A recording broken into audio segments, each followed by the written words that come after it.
গত ৫৩ বছরের যে আমাদের বাংলাদেশ যে একটা মেরুদণ্ডহীনভাবে ভারতের সাথে তাদের বৈদেশিক সম্পর্ক মেনটেন করে গেছে, তার ফলাফলেই কিন্তু আসলে আমাদের ফেলানীকে হারাতে হয়। এবং শুধুমাত্র ফেলানী না, আমাদের পরবর্তীকালে আরও অনেক মানুষ, সাধারণ মানুষ, তারা কিন্তু প্রতিদিন প্রায় মাসে দেখবেন ২-৪ জন এভাবে কিন্তু বর্ডার কিলিংয়ের শিকার হচ্ছেন। এবং এই যে গরু চোরাচালান, আপনার পুরো কাঁটাতার দিয়ে যে গরু চোরাচালান হয়, সেগুলো তো সরকার কোনোভাবে বন্ধ করতে পারেনি। সেটা কিন্তু আপনার ভারতের পক্ষ থেকে বন্ধ করার কোনো উদ্যোগ নেয়নি। কিন্তু ভারত যেটা করে, তারা যে বাংলাদেশ থেকে যে মানুষগুলো এই চোরাচালানের সাথে জড়িত, তাদেরকে তারা গুলি করে তাদের একটা যে বৈদেশিক তাদের যে একটা শক্তি, সেই শক্তিটাকে তারা শো করে যে বাংলাদেশ আসলে তাদের সাবঅর্ডিনেট এবং বাংলাদেশ সবসময় তাদের কাছে নতজানু হয়ে থাকতে হবে।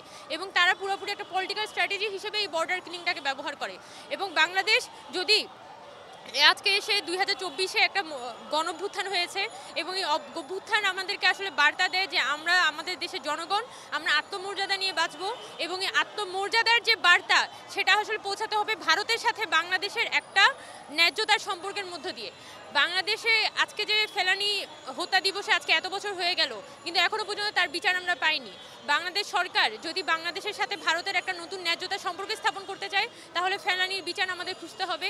শুধু এটাই না, আমাদের বাংলাদেশের সাথে যে ভারতের যে অনেক যে চুক্তিগুলো হয়েছে, সেই চুক্তিগুলোকে জনসম্মুখে সামনে আনতে হবে এবং ভারতকে একটা অ্যাকাউন্টেবিলিটির মধ্যে আনা, যে কিভাবে তারা দিনের পর দিন বাংলাদেশের উপর বাংলাদেশের রাষ্ট্রীয় সম্পদ কিন্তু তারা কেড়ে নিয়েছে, বাংলাদেশের জনগণকে কিন্তু তারা সবসময় একটা হিউমিলিয়েশনের মধ্যে ফেলেছে, রাষ্ট্র হিসেবে বাংলাদেশকে সবসময় একটা নতজানু পরিস্থিতির মধ্যে বৈদেশিকভাবে ফেলেছে, যার ফলশ্রুতিতেই কিন্তু বর্তমান বাংলাদেশের এই পরিস্থিতির মধ্যে আমরা এসে পৌঁছেছি।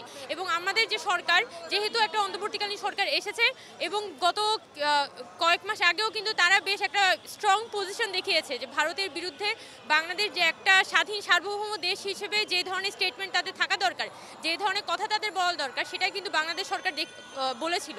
তো আমরা আশা করব যে এই যে ফেলানী হত্যাকাণ্ডের আজকে এত বছর আওয়ামী লীগ সরকার কোনো প্রকার বিচার আমাদেরকে দিতে পারেনি, এই যে অন্তর্বর্তীকালীন সরকার আছে, তারা ফেলানী হত্যার একটা প্রপার বিচার আমাদেরকে দিতে পারবে, প্রপার জবাব ফেলানীর পরিবার এবং আমাদের সাধারণ জনগণের কাছে এনে দিতে পারবে।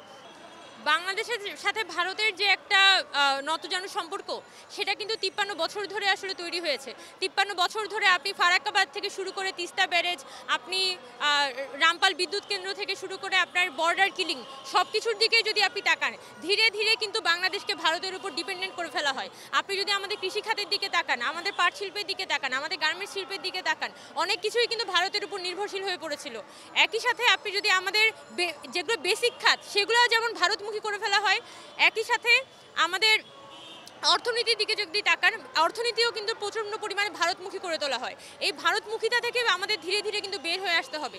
আমাদের সরকারের পক্ষ থেকে কিন্তু গার্মেন্টস শিল্পকে ভারতের কবজা থেকে বের করার জন্য কিন্তু একটা উদ্যোগ গ্রহণ করেছে এবং এইটাকে কিন্তু আমরা সাধুবাদ জানাই। সরকার ভিতর থেকে কিন্তু অনেক জায়গায় চেষ্টা করছে ভারতের উপর নির্ভরশীলতাটাকে কমিয়ে এনে নানানভাবে অন্যান্য দেশগুলোর সাথে সম্পর্কগুলো স্ট্রং করতে।